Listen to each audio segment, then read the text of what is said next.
কাঁচা টমেটোগুলো আমি এইভাবে কেটে নিয়েছি। বন্ধুরা সঙ্গে থাকো, শেষ পর্যন্ত দেখতে থাকো আমি এটা কি বানাই। ফোড়নে শুকনো লঙ্কা, 5 ফোড়ন আর পেঁয়াজ ফোড়নে দিলাম।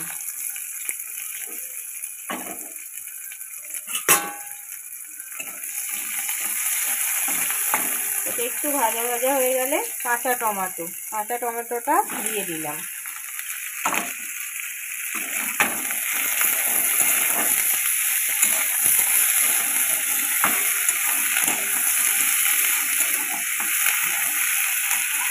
পেস্ট বানিয়ে নেবো, সর্ষে বেটে নেবো,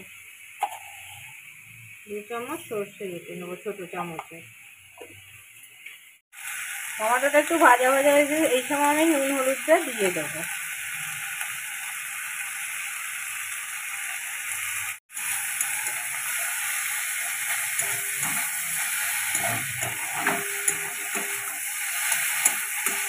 টমেটোটা নাড়তে নাড়তে প্রায় নরম হয়ে এসেছে, এই সময় যে সর্ষে বাটাটা করে রেখেছিলাম দিয়ে দেবো।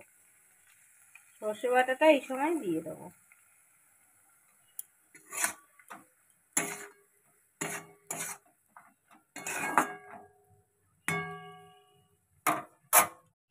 এই সময় সামান্য অল্প চিনি দিয়ে দেবো, দিয়ে 5 মিনিট হতে দিতে হবে। ছিলাম যে জায়গাটা সেটা ধুয়ে একটু জলটা দিয়ে দিলাম, আলাদা করে আর জল দিলাম না। লো আঁচে এটা করতে হবে।